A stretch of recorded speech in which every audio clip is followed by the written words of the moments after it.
আজ তোমাদের জন্য এমন একটি যুদ্ধের মুভি এক্সপ্লেনেশন করে হাজির হলাম, যেখানে তোমরা দেখতে পারবে মাত্র 4 জন সিল আর্মি টানা 22 ঘন্টা ধরে জীবন বাজি রেখে যুদ্ধ করে প্রায় 100 তালেবান সশস্ত্র বাহিনীর সাথে শুধুমাত্র নিজেদের জীবন বাঁচাতে।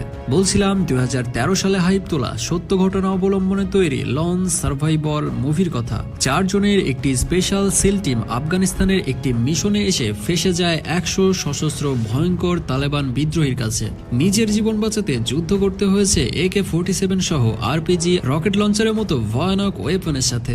আর শেষ পর্যন্ত কি 4 জন সিল আর্মি পেরেছিল জীবন বাঁচিয়ে নিজের দেশে ফিরে যেতে? এই সকল প্রশ্নের উত্তর পেতে একটু সময় নিয়ে বসে পড়ো মারদাঙ্গা এই মুভির এক্সপ্লেনেশন দেখার জন্য। আর তুমি যদি এই চ্যানেলে নতুন হয়ে থাকো তাহলে প্লিজ একটি সাবস্ক্রাইব করে দিও। আমার বিশ্বাস তোমরা তাই ইতিমধ্যেই করে দিয়েছো। তাহলে চলো শুরু করি আজকের এক্সপ্লেনেশন।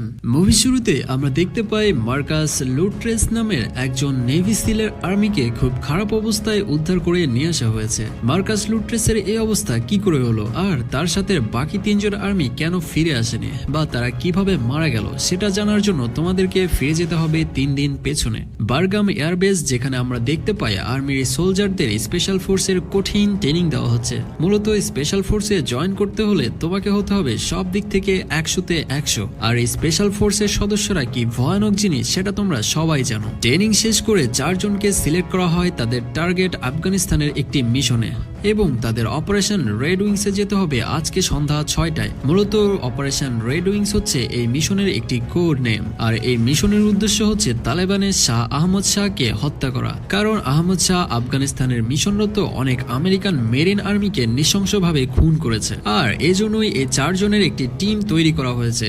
এদের দেখে হাবাগোবা মনে হলেও এরা সেকেন্ডে 1 রাউন্ড বুলেট ফায়ার করতে সক্ষম, যাদের জুনিয়র এক্স, যার হাতে ভারী ওয়েপনের সাথে সবসময় শটগান থাকে। দ্বিতীয় মাইক, যে চোখ বন্ধ করে টার্গেট হিট করতে সক্ষম। তৃতীয় হচ্ছে ড্যানি, যার কাজ মূলত এই প্রথম 2 জনকে কাভার দেওয়া আর মেরিন অফিসের সাথে যোগাযোগ রাখা। আর সর্বশেষ হচ্ছে মার্কাস, যে এই 4 জনের টিম লিডার। এরপর ট্রেনার তাদের ইনস্ট্রাকশন দেয় যে টার্গেট এরিয়ার কোনোভাবেই হেলিকপ্টার ল্যান্ড করানো যাবে না। টার্গেট রেঞ্জ থেকে 1 কিলোমিটার দূরে ল্যান্ড করে জঙ্গলের ভেতর দিয়ে তাদের অবস্থান নিতে হবে, এবং সেখানে সাসপেক্ট শনাক্ত করে স্নাইপারে টার্গেট বানাতে তাদের 3 থেকে 4 ঘন্টা সময় লাগতে পারে, কারণ পাহাড়ের ওপর দিয়ে তাদের খুব সাবধানে চলতে হবে। এরপর আর্মি অফিসার এসে তাদের মিশনের সকল রুলস বলে দেয় এবং বলে CIA অফিস থেকে সকল ধরনের সাপোর্ট তাদেরকে দেওয়া হবে, এবং যে কাউকে টর্চারের মাধ্যমে জিজ্ঞাসাবাদ করার অনুমতি রয়েছে। এরপর যে যার ওয়েপন অ্যাসেম্বল করে নিয়ে 2টি চিনক হেলিকপ্টার আর 2টি অ্যাপাচি হেলিকপ্টার নিয়ে মিশনের উদ্দেশ্যে রওনা দেয়। রাতের অন্ধকারে তাদের সেই রেঞ্জে নামিয়ে দিয়ে বাকিরা হেলিকপ্টার নিয়ে চলে যায়। আর অ্যাপোলো 22 গানশিপের প্লেন 6 ঘন্টা ধরে তাদের সাপোর্টে থাকে, কারণ তারা যদি টার্গেট রেঞ্জে পৌঁছানোর আগেই তালেবান বিদ্রোহী বুঝে যায় তাহলে তাদের রেস্কিউ করে ফিরিয়ে নিয়ে আসবে। সকাল হলে তারা বাইনোকুলার দিয়ে পাহাড়ের ওপর থেকে তাদের টার্গেট আহমদ শাহকে দেখতে পায়, এবং CIA অফিসে জানায় আমরা আমাদের টার্গেটের কাছে পৌঁছে গেছি। এবং 6 ঘন্টায় তারা তাদের টার্গেট রেঞ্জে পৌঁছে গেলে সেই প্লেন তাদের গুড লাক বলে সেখান থেকে চলে যায়। আর বারগাম এয়ারবেস থেকে বাকি আর্মিরা চলে যায় অন্য একটি মিশনে। সাথে তারা সেই চিনক হেলিকপ্টার 2টি নিয়ে যায়। ড্যানি স্নাইপার দিয়ে আহমদ শাহ ও তার সাঙ্গপাঙ্গদের ওপর নজর রাখতে থাকে, আর মাইক এবং মার্কাস দেখতে থাকে পাহাড়ের কোন জায়গা থেকে শুট করা সুবিধাজনক হবে। আর এক্স বেজের সাথে কন্ট্যাক্ট করার চেষ্টা করতে থাকে, কারণ তারা যেখানে আছে সেখানে নেটওয়ার্ক অনেক কম ছিল। আর বেজের সাথে সবসময় যোগাযোগ রাখতে হবে, কারণ একবার শুট করে ফেললে তারা নিজেরাও জানে না কি ঘটবে তাদের সাথে। কারণ ড্যানি ইতিমধ্যেই দেখতে পাচ্ছে আহমদ শাহ এর সাঙ্গপাঙ্গদের সবার হাতে AK-47 এর মতো ভয়ঙ্কর সব ওয়েপন। এরপর তারা যেখানে ছিল সেখান থেকে একটু উপরের দিকে উঠতে থাকে, কারণ এখান থেকে শুট করলে তারা সহজেই তাদের ডিটেক্ট করতে পারবে না, আর ওপরে হয়তো নেটওয়ার্কও পাওয়া যাবে। তারা যখন পাহাড়ের ঢাল বেয়ে ওপরে ওঠে তখন সকাল গুড়িয়ে দুপুর হয়ে যায়। আর এই ঢাল বেয়ে ওপরে উঠতে তারা বেশ ক্লান্ত হয়ে গেলে বিশ্রাম নেওয়ার জন্য তারা ছোট ছোট ঝুপড়ির নিচে আশ্রয় নেয় এবং হালকা কিছু খাবার খেয়ে অল্প সময়ের জন্য ঘুমিয়ে পড়ে। আর তখনই তালেবানের 3 জন ছাগল খুঁজতে খুঁজতে সেখানে চলে আসে। তাদের পায়ের আওয়াজ পেয়ে সবার ঘুম ভেঙে গেলে সবাই নিজেদের হাইড করে নেয়, কিন্তু একজন যাওয়ার সময় মার্কাসের পায়ের উপর পাড়া দিয়ে দিলে বুঝতে পারে এখানে স্নাইপার আছে। তারা সেখান থেকে পালাতে চাইলে সবাই মিলে তাদের তিনজনকেই ধরে ফেলে, কারণ তাদের সন্দেহ ছিল তারা যে সব আহমদ শাহকে বলে দিতে পারে এবং সেটা তাদের জন্য মোটেও ভালো কিছু হবে না। তখন ড্যানি বেজের সাথে যোগাযোগ করার অনেক চেষ্টা করে, কারণ তারা এই তিনজনকে মেরে ফেলবে নাকি ছেড়ে দিবে। অনেক চেষ্টা করেও কোনো লাভ হয় না, কারণ সেখানে কোনো নেটওয়ার্কের ছিটেফোঁটাও ছিল না। এবার মাইক তার স্যাটেলাইট ফোন বের করে বেজে কল দেয়, কিন্তু কর্নেল ফোন রিসিভ করার আগে কলটি কেটে যায়, আর এখন এই স্যাটেলাইট ফোনেরও নেটওয়ার্ক চলে যায়।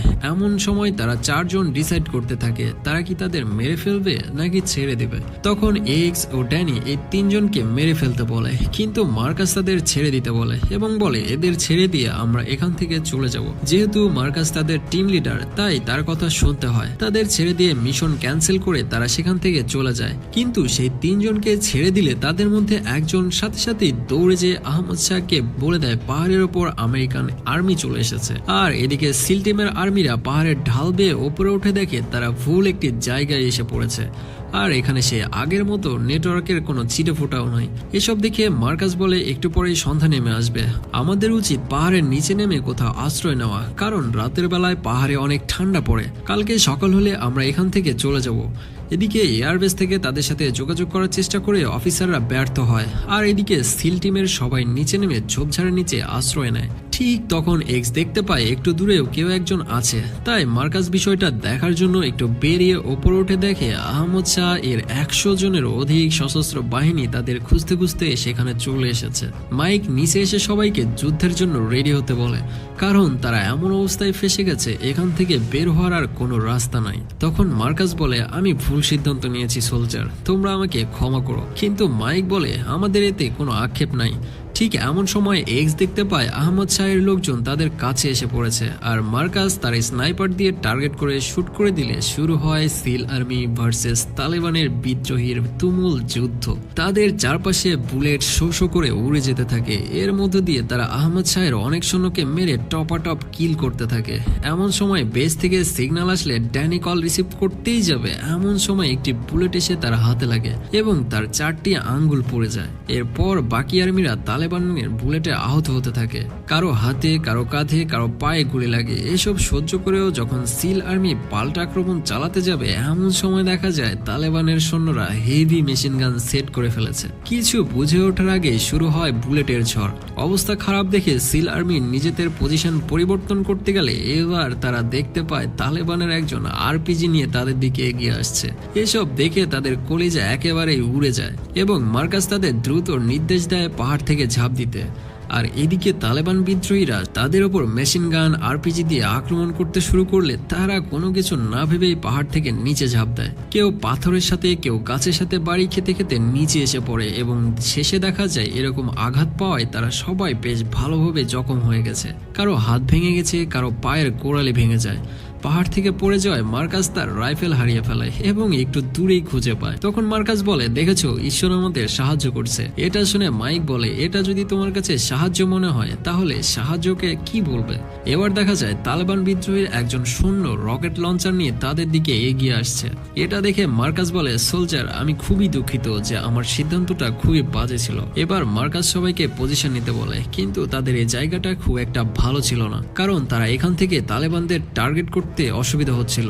তাই মার্কাস বলে আমাদের সমতল কোনো জায়গায় পজিশন নিতে হবে। এসব বলতে বলতেই তালেবানরা সেখানে তাদের দেখে ফেলে এবং আক্রমণ করে বসে এবং একটি বুলেট এসে মাইকের পায়ে লাগে।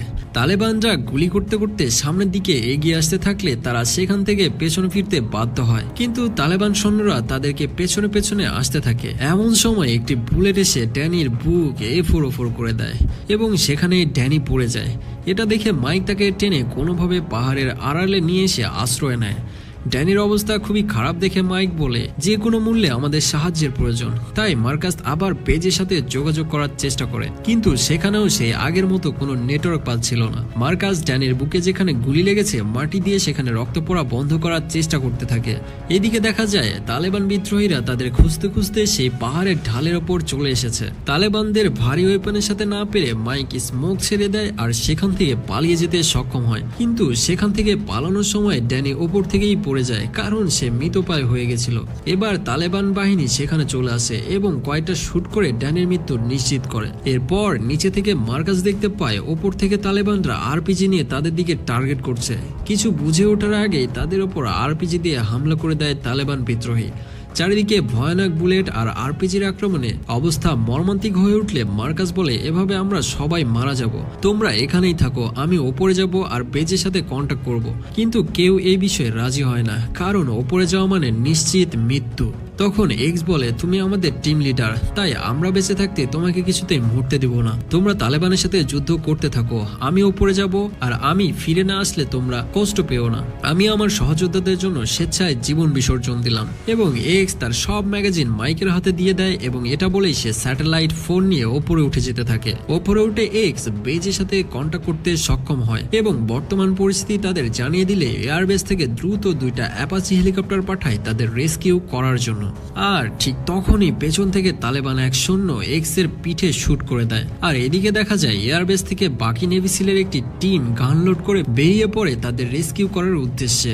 আর এই অ্যাপাচি হেলিকপ্টার শুধুমাত্র সৈন্য বা মালামাল বহন করতে পারে, আর চিনোক হেলিকপ্টারে থাকে ভারী মেশিন গান সহ ভয়ঙ্কর সব ওয়েপন। তাই অ্যাপাচি হেলিকপ্টারকে কাভার দেওয়ার জন্য চিনোক হেলিকপ্টারের দরকার পড়ে। কিন্তু তারা শুধু 2টি অ্যাপাচি হেলিকপ্টার নিয়ে সেখান থেকে রওনা দেয়, কারণ তোমরা আগেই দেখেছো বাকি 2টা চিনোক হেলিকপ্টার অন্য একটি মিশনে চলে গেছে।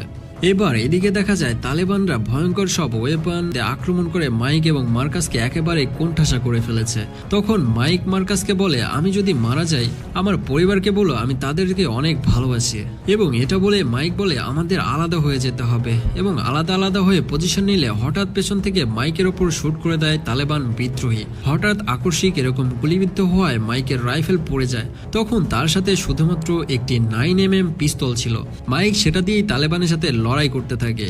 কিন্তু হিরো আলমকে দিয়ে কি আর অরিজিৎ সিং এর কাজ চালানো যায়? তালেবান বিদ্রোহী তার AK-47 দিয়ে মাইককে হেডশট দিয়ে সেখানেই ওপরে পাঠিয়ে দেয়। এদিকে মার্কাস দেখতে পায় সেখানেই তাদের হেলিকপ্টার চলে এসেছে এবং এটা দেখে মার্কাস অনেক খুশি হয়ে যায় আর ভাবতে থাকে, যাক এবার তো পানে বেঁচে ফিরতে পারবো। ঠিক তখনই মার্কাসের আশায় ধুলো দিয়ে পাহাড়ের ওপর থেকে হেলিকপ্টারের ওপর আরপিজি দিয়ে আক্রমণ করে দেয় তালেবান বিদ্রোহী।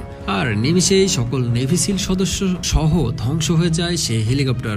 আর বাকি হেলিকপ্টারের ওপর রকেট লঞ্চার তাক করলে অবস্থা ভয়ঙ্কর দেখে সেই হেলিকপ্টার সেখান থেকে মার্কাসকে রেখে চলে যায়।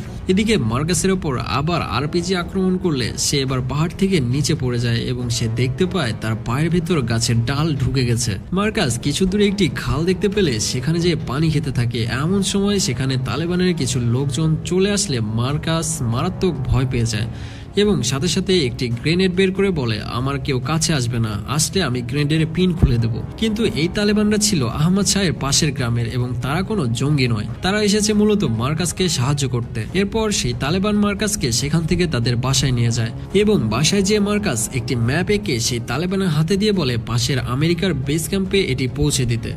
এবার মোহাম্মদ একটি বৃদ্ধ তালেবানকে দিয়ে সেই লেটারটি বেস ক্যাম্পে পাঠিয়ে দেয়। আর তখন আহমদ শাহ বাহিনী সেখানে চলে আসে এবং মার্কাসকে ঘর থেকে টেনে বাইরে বের করে নিয়ে আসে এবং তাকে শুট করতেই যাবে তখনই তালেবানরা সেখানে চলে আসে এবং আহমদ শাহ বাহিনীর উপর গান পয়েন্ট করে বলে, সে আমাদের এখানে অতিথি, তোমরা আমাদের গ্রাম থেকে চলে যাও আর ভুলেও এখানে দ্বিতীয়বার আসার চেষ্টা করবে না।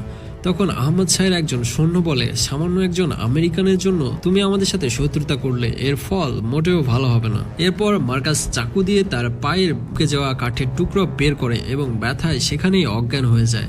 আর সে তালেবান তার ছেলের সাথে মার্কাসের ক্ষতস্থান পরিষ্কার করে দিয়ে তাকে পোশাক চেঞ্জ করে দেয়। পরের দিন আহমদ শাহ আরো বেশি সৈন্য নিয়ে সেই গ্রামে আক্রমণ করার জন্য প্রস্তুতি নিতে থাকে। মার্কাসের জ্ঞান ফিরে আসলে তারা তাকে কিছু খাবার দেয়। এমন সময় মার্কাস বলে, তোমরা আমাকে কেন সাহায্য করছো? ঠিক এমন সময় তাদের উপর আরপিজি দিয়ে হামলা করে বসে আহমদ শাহ তালেবান বাহিনী। তারা সেই গ্রামে এসে যাকে পায় তাকেই খুব খারাপভাবে হত্যা করতে থাকে। এবার এদিকে দেখা যায় মার্কাসের লেটার পাওয়ার সাথে সাথে বেস ক্যাম্প থেকে এবার ভারী মেশিন গান লোড করে বেশ কয়েকটি হেলিকপ্টার বেরিয়ে পড়ে মার্কাসকে রেস্কিউ করার জন্য। এদিকে আক্রমণ করতে করতে তালেবানরা মার্কাসের কাছে চলে আসে এবং মার্কাসকে মেরে ফেলার চেষ্টা করতে থাকে। তখন সেই তালেবানের ছোট ছেলে মার্কাসকে একটি চাকু এগিয়ে দেয়।